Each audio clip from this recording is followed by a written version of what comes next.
오늘은 누가복음 9장 이 사실 전체 말씀을 좀 보겠습니다. 9장 말씀을 중심으로 참된 믿음이라는 제목으로 우리 성도님들과 잠시 말씀을 나누겠습니다.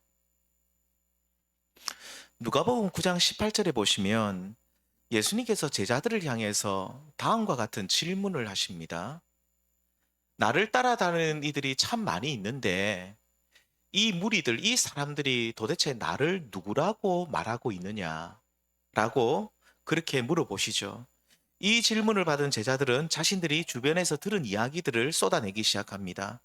예수님, 어떤 사람은요, 예수님을 보면서 얼마 전에 죽었던, 목베임 당하여 죽었던 세례 요한이 다시 살아났다고 하시는 분들도 있고, 그러니까 예수님은 세례 요한입니다 라고 하는 사람들도 있고, 또 어떤 사람은 예수님을 보면서 위대한 선지자 중 한 사람인 라고 말을 하는 사람들도 있습니다라고 대답을 합니다. 예수님께서는 무리가 당신이 어떤 분으로 생각하고 있는지 이 제자들의 대답을 다 듣고 나신 뒤에 이제 제자들에게 다시 한번 물어보십니다.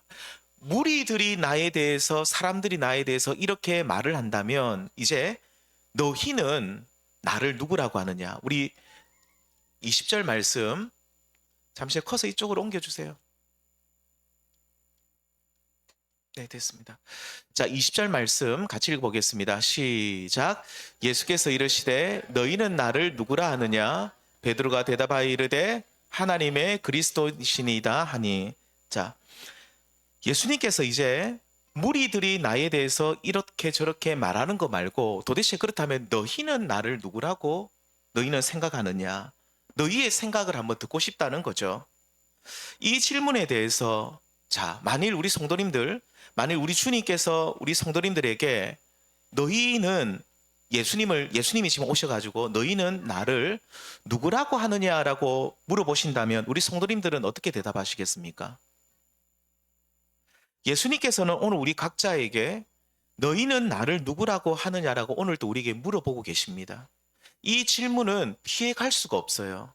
왜냐하면 너희가 나를 누구라고 하느냐라는 이 질문에 대한 대답은 우리의 구원과 직결이 되거든요. 우리가 예수님에 대한 바른 신앙 고백을 하지 못하면 그 사람은 구원받은 성도는 사실 아닙니다.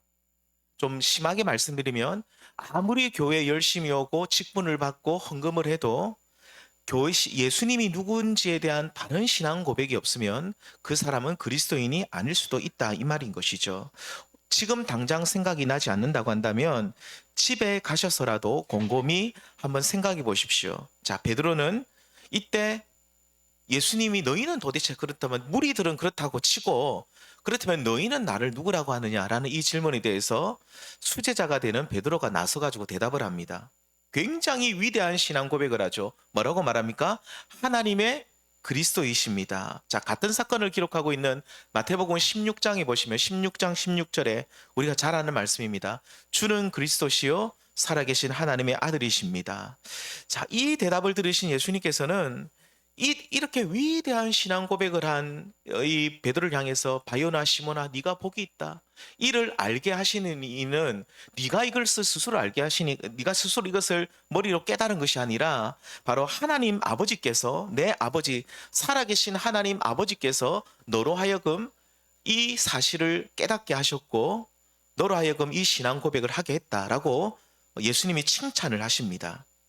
예수님 당시 바리새인과 서기관과 같은 구약 성경의 박사들, 그러니까 성경 박사들이 많이 살았는데 그들도 알지 못하던 진리를 베드로는 하나님 아버지의 은혜로 깨닫게 되었고 이 위대한 신앙 고백 주는 그리스도시요 살아계신 하나님의 아들이십니다라는 이 위대한 신앙 고백을 했죠. 자, 우리 성도님들 같으면 그다음 예수님이 이렇게 칭찬하셨으면 예수님이 그다음 뭐라고 말씀하시면 좋겠습니까?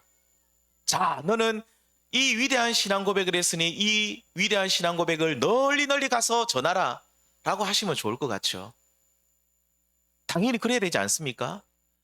예수님이 칭찬을 하셨거든요. 분명히 바요나 시모나 네가 복이 있다. 너의 이 신앙 고백은 정말로 귀한 것이다.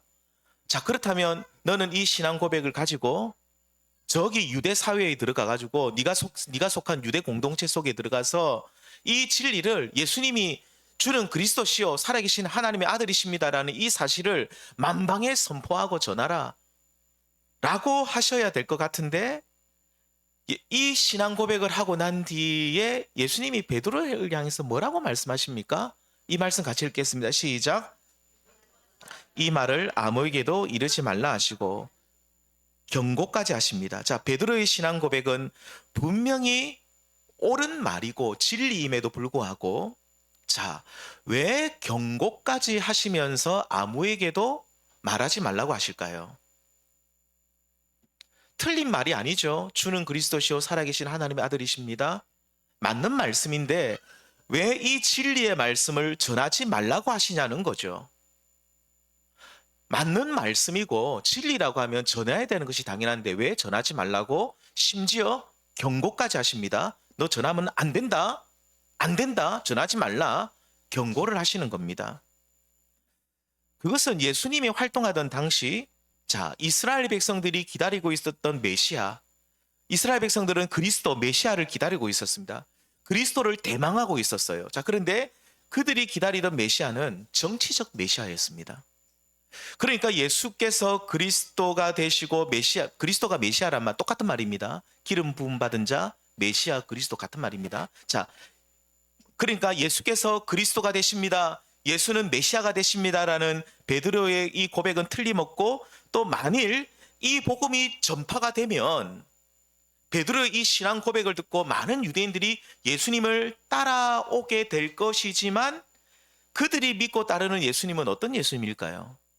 그들은 마음에 어떤 예수님을 기대하고 있었습니까? 정치적 메시아. 그러니까 정치적 그리스도, 정치적 메시아. 그러니까 이 당시 로마 제국의 식민지에 있었던 유대 백성들을, 이스라엘을 해방시켜주는 메시아.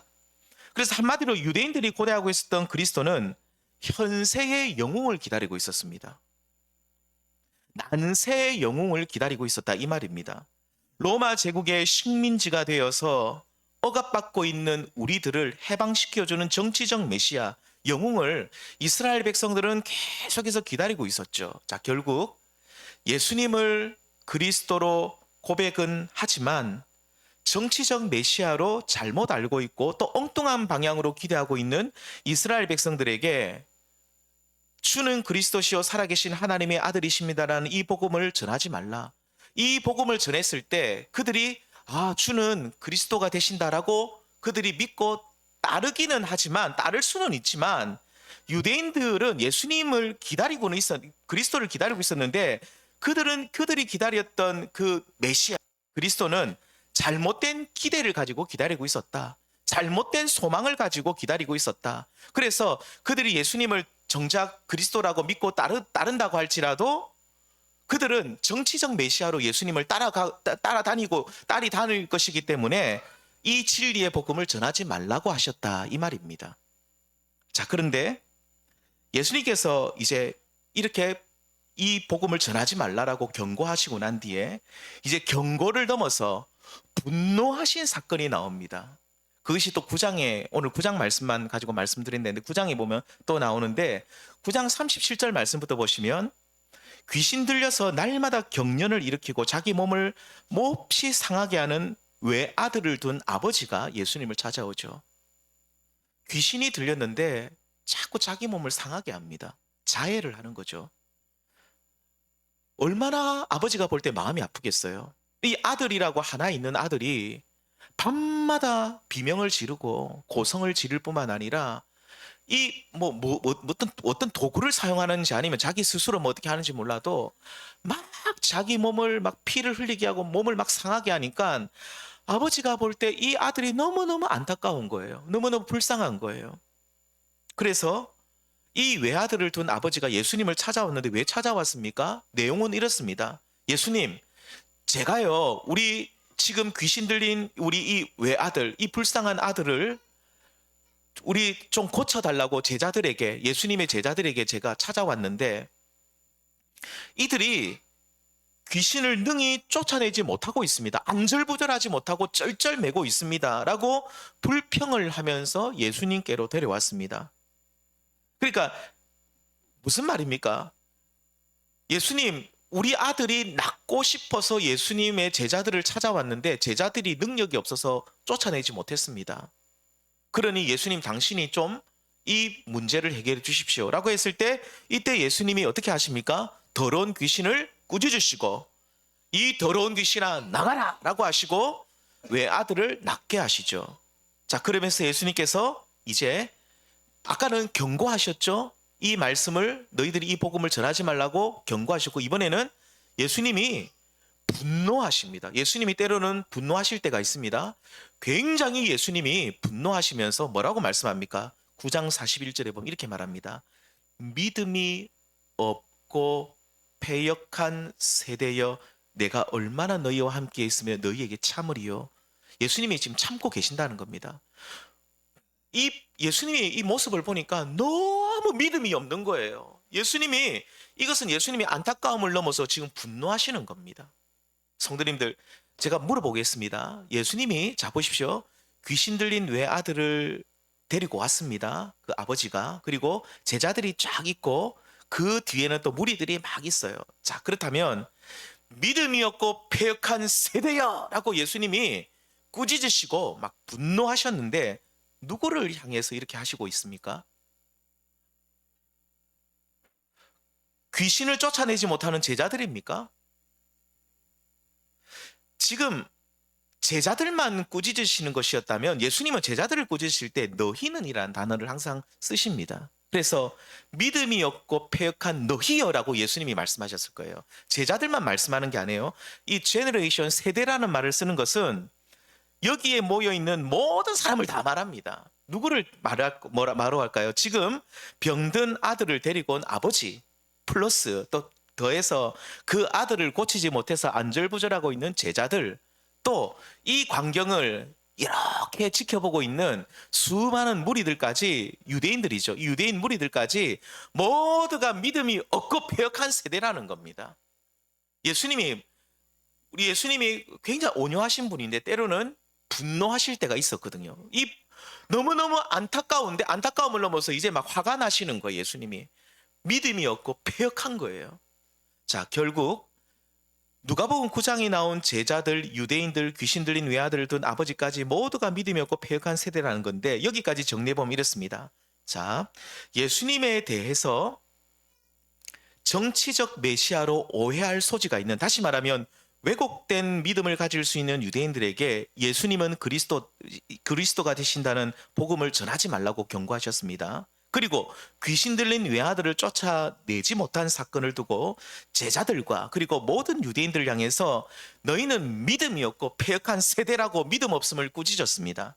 자, 이렇게 누가복음 9장에서는요. 예수님에 대한 잘못된 기대를 가지고 그 예수님을 바라볼 때 잘못된 기대를 가지고 있어요. 잘못된 기대와 소망을 가지면서 생기는 왜곡된 믿음을 첫 번째는 경고하시고 두 번째는 믿음 자체가 없음을 꾸짖으십니다. 결국 누가복음 9장에서는 예수님이 경고하시고 예수님이 분노하신 이유는 믿음 때문이죠.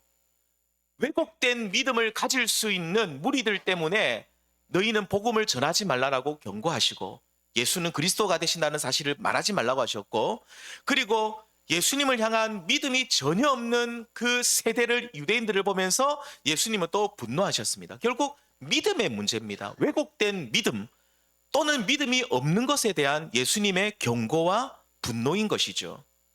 예수님께서 이렇게 믿음이 없고 왜곡된 믿음을 가지고 있는 제자들과 무리들을 향해서, 그래서 예수님은 계속해서 참된 믿음이 무엇인지를 가르쳐 주고 있습니다. 예수님은 무엇을 집중적으로 가르치시냐면 내가 이 땅에 왜 왔는지를 가르쳐 줍니다.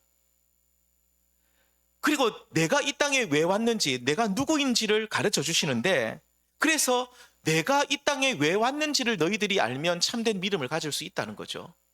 너희들이 또 예수님에 대해서 어떤 기대를 가지고 나를 따라와야 되는지도 내가 이 땅에 왜 왔는지를 알면 알 수 있다. 자, 예수님께서는 정치적 메시아를 정말로 고대하고 있는 유대인들을 향해서 이런 말씀을 하십니다. 22절 말씀인데 같이 읽어보겠습니다. 시작. 이르시되 인자가 많은 고난을 받고 장로들과 대제사장들과 서기관들에게 버림받아 죽임을 당하고 제3일에 살아나야 하리라 하시고, 예수님의 이 말씀은 충격이었습니다. 우리 성도님들 그냥 이 말씀을 읽으면 아 그렇구나라고 하죠. 제자들도 그렇고 옆에 있던 유대인들은 더 놀랐을 겁니다. 난세의 영웅과 같은 그리스도를 기다리고 있었거든요. 지금 우리는 저 로마 황제와 로마 저 총독과 로마 사람들에 의해서 우리가 지금 너무 고통을 받고 있는데 그리스도가 오시면 우리를 해방시켜 줄 것이다 라고 그들은 기대하고 있었는데, 예수님은 그런 기대를 하고 있는 제자들과 유대인들 향해서 뭐라고 말하냐면, 나는 이 땅에 왜 왔는지를 이렇게 말합니다. 나는 고난을 받을 것이고, 나는 심지어 고난을 끝난 것이 아니라 죽임을 당할 것이고, 나는 제3일에 살아나야 한다. 너희가 결국 나를 믿을 때에 십자가에 달린 예수님, 너희의 죄와 허물을 사하시기 위해 십자가에서 죽으신 예수님을 믿으라는 겁니다. 예수님이 참된 믿음을 뭘 통해서 가르쳐 주시냐면 십자가의 복음을 통해서 참된 믿음을 가르쳐 주고 있는 거예요. 귀신 들린 아들을 고쳐주신 사건에서도요, 믿음이 없고 폐역한 세대라고 하면서 예수님이 분노를 하시고 난 뒤에 9장 44절에 이런 말씀을 하십니다. 다 같이 읽겠습니다. 시작. 이 말을 너희 귀에 담아두라. 인자가 장차 사람들의 손에 넘겨지리라 하시되, 그리스도인 내가, 메시아가 되는 내가 너희를, 지금 이 귀신 들린 아들을 고쳐주듯이 내가 너희를 사탄 마귀의 권세에서 내가 너희를 해방시켜 줄 것인데, 그 예수님은 어떤 분이라고 합니까? 너희는 어떤 예수님을 믿어야 한다고 말합니까? 44절에 말합니다. 우리를 구원하시기 위해 사람들의 손에 넘겨줘서 고난받으시는 예수님, 다시 말하면 십자가에서 못 박혀 죽으시는 예수님을 너희가 믿을 때에 그 믿음이 진짜라고 말씀하고 있는 거죠. 너희들이 왜 믿음이 없는 줄 아느냐? 너희들이 예수님을, 어떤 문제가 있으면 예수님을 찾는 거 좋다.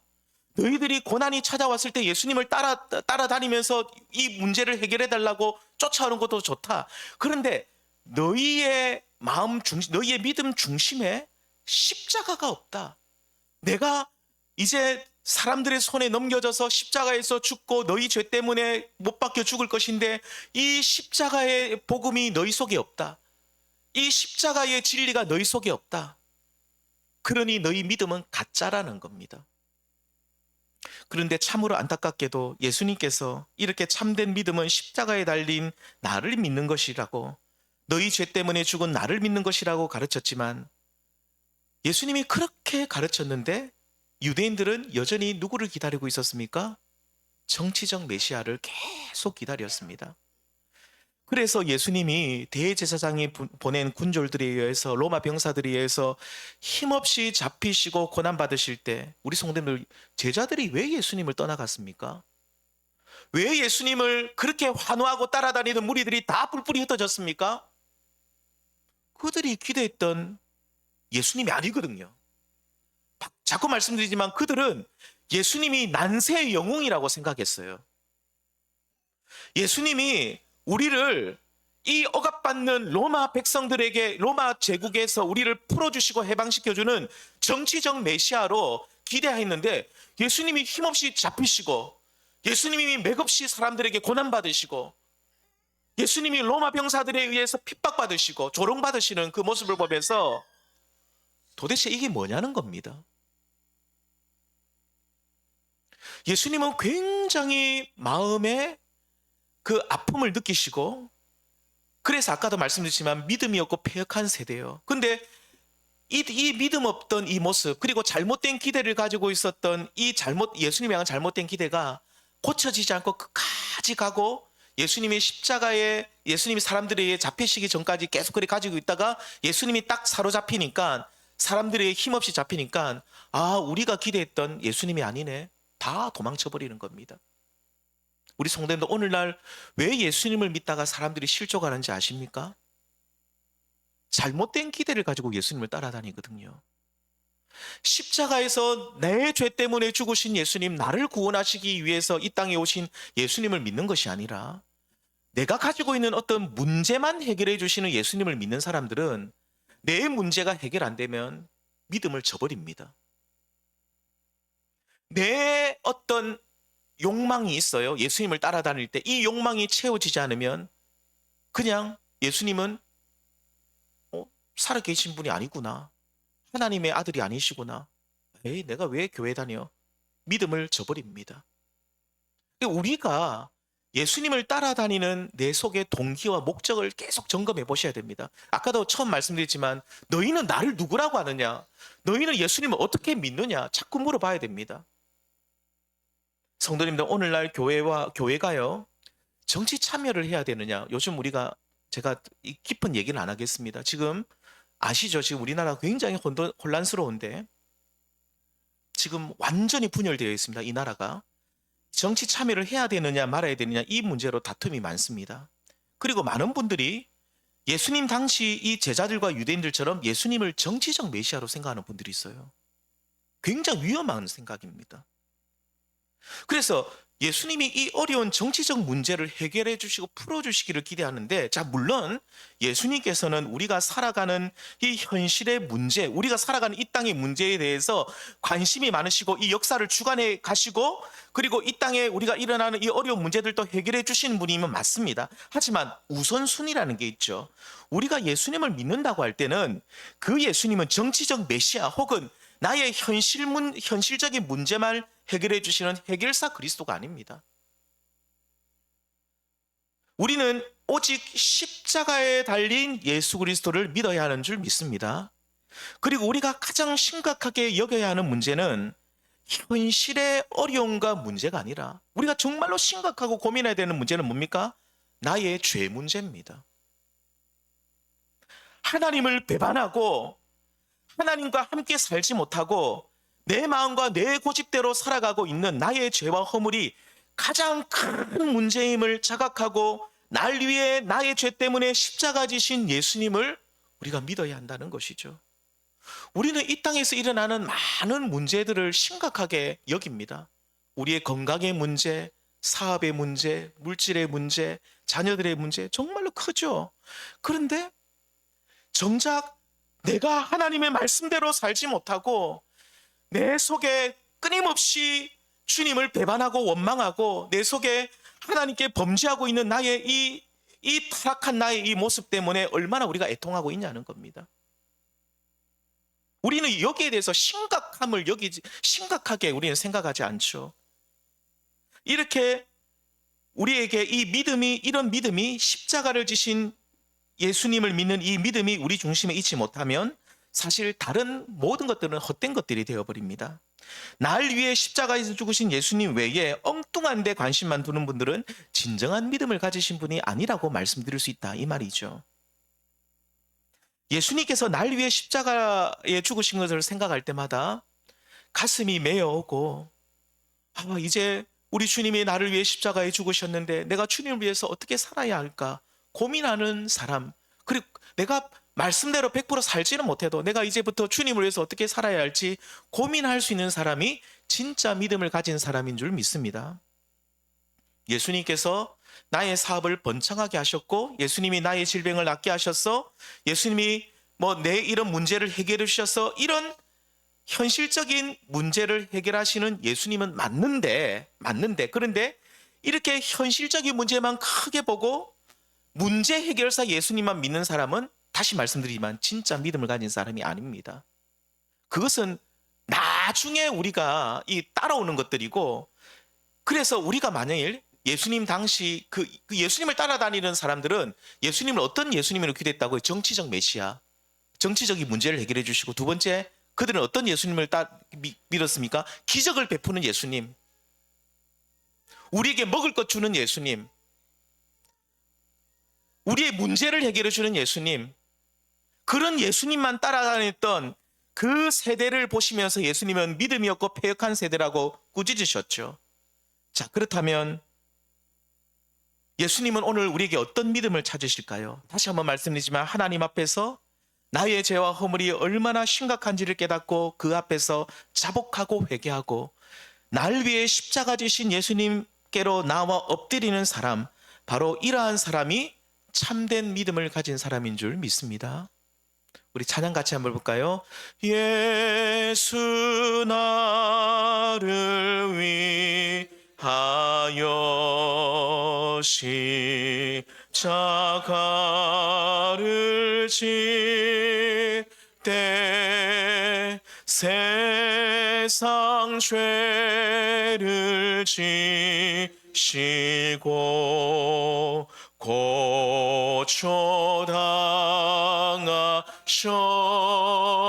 고초당하셨네. 예수님 예수님 나의 죄 위하여 보배 피를 흘리니 죄임 받으소서. 성도님들, 오늘 우리가 이 찬양을 드릴 때마다 우리 속에 주님, 정말로 주님이 날 위해서 십자가를 지셨네요 라고 우리 속에 진정한 감격과 감사가 넘쳐나는 은혜가 있기를 바랍니다. 오늘날 많은 사람들이 정말로 믿는다고 하지만 십자가 위에서 날 위해 죽으신 예수님을 진실로 믿는 이들이 너무 적은 시대를 살아가고 있습니다. 그들이 믿는 예수님이 나의 문제만 해결해 주는 해결사 예수님, 나의 사업을 잘 되게 해주시는 사업가 예수님, 나의 육신의 건강만 지켜주는 의사 예수님만 믿고 따라가죠. 물론 틀린 것은 아닙니다. 하지만 만일 우리 안에 나의 죄 때문에 죽으신 십자가에 달린 예수님을 우리가 믿는 믿음이 없다면 앞에서 말씀드린 이 모든 것들은 다 헛된 것들이 될 수 있습니다. 패역하고 믿음이 없는 세대여라고 우리는 책망을 받을 것이죠. 심지어 너희는 너희가 알고 있는 예수님을 다른 사람에게 전하지 말라고까지 경고받을 수 있습니다. 우리는 예수님에 대해서 잘 모르면 우리는 사실은 우리가 복음을 전해야 되지만 그냥 교회 오십시오라고 하는 게 더 좋을 수도 있어요. 그 이런 거 있죠. 내가 믿었더니 뭐가 다 잘 되고 근데 이게 일반적인 것이 아니거든요. 다른 사람은 교회에 왔을 때 그런 것을 경험 못할 수도 있거든요. 그냥 예수님 믿으면 우리가 구원받습니다. 우리가 죄에서 건져냄을 받습니다. 우리가 하나님 자녀 됩니다. 아니면 그냥 교회 오십시오. 우리 성도님들, 사도 바울은 고린도 교회 성도들 향해서 나는 십자가에 못 박힌 그리스도만을 전한다라고 말하고 있습니다. 우리 고린도서 1장 23절 읽고 마치겠습니다. 함께 읽겠습니다. 시작.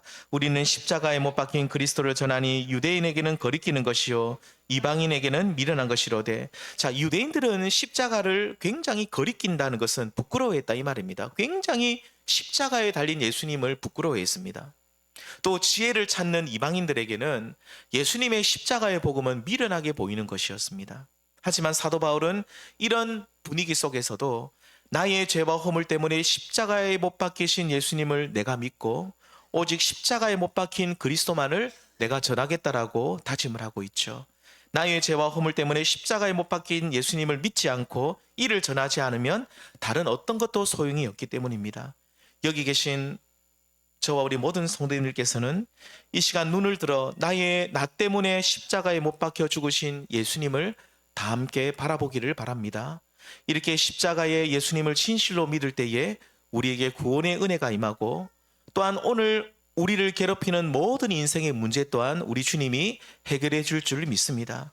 다시 한번 말씀드리지만 우리가 겪게 되는 현실의 문제가 우선이 아니라 하나님을 반역한 나의 죄의 문제가 우선이 되어야 하고 나의 현실 문제를 해결해 주시는 예수님이 우선이 아니라 나의 죄와 허물을 사하시고 하나님과 우리를 화목케 하시는 십자가에 달린 예수님을 믿는 것이 우선되어야 합니다. 이렇게 십자가에 달린 예수님을 믿음으로 말미암아 참된 믿음에 이르기를 바라고 제자들에게 너희는 이 복음을 전하지 말라고 하셨던 주님께서는 오늘 우리들을 보시면서 십자가에 달려 죽으신 예수님을 믿는 우리들을 향해서 너희는 그 복음을 이 세상에 가서 전파하라는 이 주님의 말씀을 들을 수 있는 저와 우리 모든 성도님들 될 수 있기를 축원합니다. 또한 믿음이 없는 세대여, 패역한 세대여라고 우리 주님께 책망받는 것이 아니라 너희는 믿음으로 말미암아 구원에 이르렀구나라고 칭찬과 존귀와 영광을 얻으시는 모든 성도님들 될 수 있기를 우리 주님의 이름으로 축원합니다. 기도하시겠습니다. 주님 감사합니다.